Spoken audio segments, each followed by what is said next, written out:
بص بقى ايه في الفيديو ده انا اعرفك ازاي تركب موضوع خط النبل. بس طبعا انت اكيد شفت يعني المشهد ده، بس انا حبيت ابتدي بيه كده الفيديو عشان عارف المشهد ده شفته عند اغلب الناس، اللي هو يجيب لك المواسير وماسك الشنيور وديب ديب ديب بخرم يا باشا الكاوتش اهي وبتاع. لا لا، انا في تفاصيل اساسا. انا عايز اقول لك يعني قبل ما اعمل الفيديو ده دخلت على فيديوهات كتير جدا لناس وناس كمان مشهوره جدا في مجال التربيه، ما حدش اتكلم فيها خالص. يعني تفاصيل مهمه قوي قوي، ان اصلا كمان الماسوره دي نفسها من جوه فيها شويه تفاصيل انت لازم قبل ما تخرج تبص عليها. النبل نفسه كمان فيه تفصيله معينه، فما حدش يعني مستغرب، كله بس عمال بيتكلم ان النبل خرم مركب. طب هل هو فعلا الموضوع كده، ولا انتوا بتخفوا بعض اشياء عن الناس، ولا انت اصلا مش فاهم مش عارف؟ فخليني الاول كده ايه نخرم بس الخرمين دول كده اهوت. بسم الله.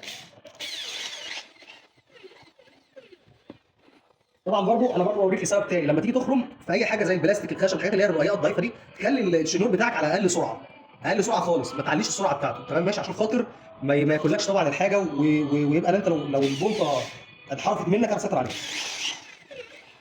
فعلى الهادي كده بالراحه، اول ما تلاقي خلاص الخرم خلاص قرب يجيب اخره، تهدي ايه الضغطه بتاعتك عشان خاطر البلطه ما تقعش تحت مأثره على الناحيه الثانيه من الماسوره.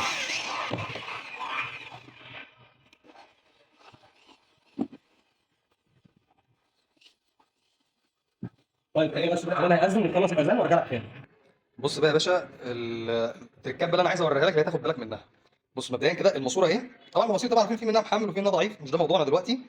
واخد بالك انت من الشفه اللي هنا دي؟ في شفه هنا اهي كده، شايفها؟ شفه بارزه، هتلاقيها موجوده في ضلع واحد بس في الماسوره، والثلاث اضلاع التانيين مش موجوده فيهم. خلاص كده. طيب ايه الهدف بقى من الشفه دي؟ بص مبدئيا كده اولا ما ينفعش لما اجي اخرم يلا اي جنب بقى، يمين شمال فوق تحت، لا، المفروض ان انا بخرم في الوجه اللي هو مقابل للشفه اللي انت شايفها دي. طب ليه؟ الشفه دي المفروض ان هي بتقابل البنز اللي هو الصغير ده. خلاص كده عشان بس مصور نفسي. البنز اللي هو الصغير ده بتاع ايه؟ بتاع النبل. خلاص كده. ليه؟ النبل ده اهو، انا عندي هنا النبل ده هو اللوك بتاعه بيشتغل على البنزين دول، بيشتغل على الاثنين دول كده. انا مش عارف، انا عشان خاطر مصور نفسي فايه. خلاص كده بيشتغل على اللوكين بتوع الاثنين دول.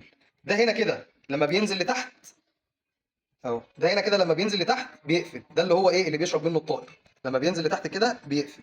طيب وده اللي هو بقى اللي بيبقى جوه النبل بقى، ده لو طلع لفوق كده يقفل. خلاص كده اهوت. عشان كده هم عاملين البنز اللي الارتفاع البسيط دهوت، بحيث ان البنز دهوت يصد فيه قيمه اللي هو الملي ونص ولا الاتنين ملي بتوع الارتفاع ده، بحيث ان هو يقدر يخلي اللوك اللي جوه ده ما يحصلش فيه قفل. ساعات انت تلاقي ناس تقول لك ايه، يقول لك والله انا راجعت خط النبل عندي في انبال مسدوده، ما بتنزلش ميه، طلعته ونضفته وبتاع وركبته نفس القصه. ليه؟ لان هو الفكره اللي الماسوره عنده متخرمه مثلا من هنا او من هنا، او متخرمه اصلا في اللي هو اللي فيه الشريط ده هو، فبالتالي النبل جوه بيترفع لفوق على الاخر.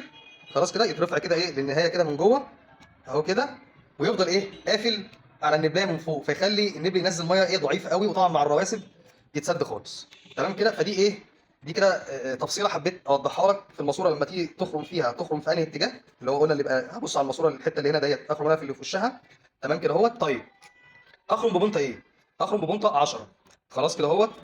وتخلي بالك زي ما قلت لك بقى ما تضغطش جامد عشان خاطر ما ايه ما تعملش الناحيه المقابله البتاع. حتى انت بص لو ركزت كده هتلاقي ايه؟ هتلاقي اهو النبل اللي راكب ده، بص السن بتاعه جوه مريح على دي. طبعا هتيجي انت تقول لي طب ما هو انا اصلا كده كده الليبل المفروض ان هو دي عدلته، يعني هيبقى كده، فبالتالي البنز اللي احنا اتكلمنا عليه ده هو هيكون دايما في حاله سقوط زي كده اهو. خلاص مش ايه مش هيطلع لي بالطول ده، هيبقى كده ايه نازل. اه صح انت بتتكلم صح. ولكن بعد كده بعد تكون الرواسب هنا هيعمل ايه؟ هيخلي ان البنز ده ما يبقاش ايه سهل الحركه كده زي دلوقتي، هيبقى بقى ايه بيعلق بيصد. خلاص كده. فلو هو علق وهو مفتوح كده على الاخر مش هينزل لك ميه. عشان كده هم عاملين دي. خلاص بحيث انت بص دلوقتي كده هو جوه الماسوره البنز اهو ايه نازل لتحت، بس لو نزل فيه رواسب او اي حاجه وطلع لفوق، لان طبيعي انا بص لما هدوس هنا اهو هيطلع اهو لفوق، بس بص لما بيطلع لفوق بقى اخره فين؟ اخره مع الحرف اللي انا حكيت لك عليه اهو بتاع الماسوره من فوق. ففاهم؟ فبرضه يسيب مجال ان الميه ايه تنزل، ما يتكتمش خالص ويقفل وشكرا ما ينزلش ميه. وصلت لك النقطه دهيت؟